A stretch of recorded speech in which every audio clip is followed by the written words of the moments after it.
और लोगों को संत्रास से निकालना है। और इसीलिए इस राष्ट्रीय परिषद का थीम हमने रखा है सुशासन संकल्प भाजपा विकल्प। ये राष्ट्रीय परिषद अगर यहां से इन दो वाक्यों को अपना ध्येय वाक्य बनाकर ले जाए तो मैं समझती हूं कि इस राष्ट्रीय परिषद की वो सबसे बड़ी उपलब्धि होगी। 6 राज्य इस बार चुनाव में जा रहे हैं।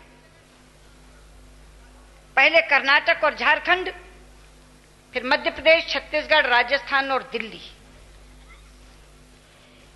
गुजरात की तीसरी जीत, नरेंद्र भाई की तीसरी जीत ने इस बात को स्वीकार करवा दिया है, साबित और प्रमाणित कर दिया है कि यदि राज्य सत्ता अच्छा शासन दे तो लोग आपको विकल्प के तौर पर केवल स्वीकार ही नहीं करते बल्कि बरकरार रखते हैं। और मुझे खुशी है कि उस बरकरारी की कतार में हमारे 2 राज्य साथ साथ खड़े हैं, मध्य प्रदेश और छत्तीसगढ़। इसी वर्ष 2 हैट्रिक और बनने वाली हैं। शिवराज सिंह चौहान के नेतृत्व में बीजेपी हैट्रिक बनाएगी मध्य प्रदेश में और रमन सिंह जी के नेतृत्व में वो स्वयं हैट्रिक बनाएंगे छत्तीसगढ़ में। ये हमारा पहला मॉडल है, अच्छी सरकार चलाओ और बार बार आओ। एक दूसरा मॉडल है मित्रों गोवा का, जहां हमने कांग्रेस के कुशासन का पर्दाफाश करते हुए अपने सुशासन के वायदे पर कांग्रेस से सरकार छीनी है और आज बहुत ईमानदारी से वो सरकार चल रही है। कांग्रेस के भ्रष्टाचार से हमने गोवा को मुक्ति दिलाई है। एक अकेला राज्य है भारतीय जनता पार्टी शासित जिसने गोवा के लोगों को सीधे महंगाई से राहत दी है।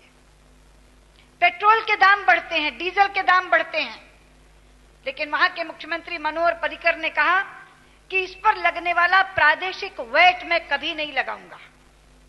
इसीलिए अगर यहां डीजल पेट्रोल 70 रुपए पर मिलता है तो वहां 53 रुपए पर मिलता है। और गोवा के मुख्यमंत्री ने एक और बात की, आज कैश ट्रांसफर की बात केंद्र की सरकार कर रही है। वो कैश ट्रांसफर केवल उन पैसों का कर रहे हैं जो पहले से उन्हें कैश दिया जाता है।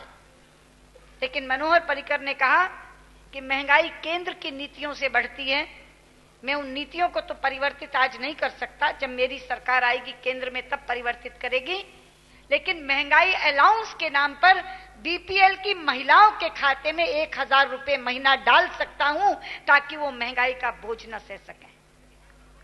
और आज उस सुशासन के बल पर गोवा की सरकार चल रही है।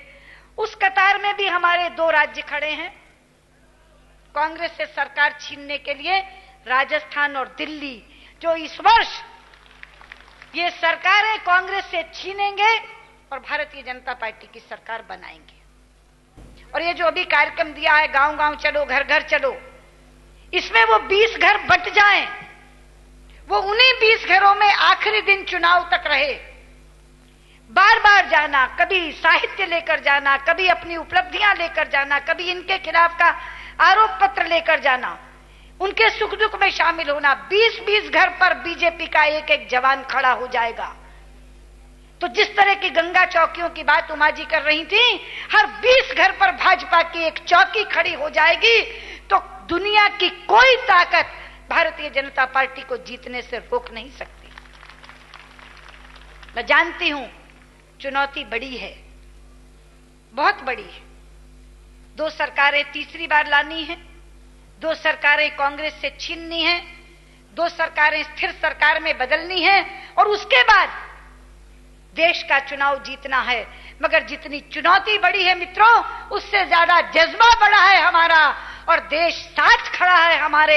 ये दोनों चीजें मिलकर इस चुनौती का सफलतापूर्वक सामना करवाएंगी।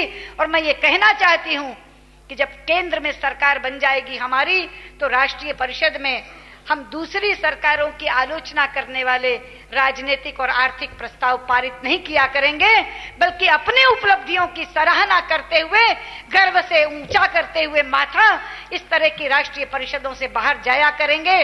वही सपना मेरी आंखों में है और उस सपने को आप साकार करेंगे। यही कहते हुए मैं अपनी बात को समाप्त करती हूं। बहुत बहुत धन्यवाद। नमस्कार।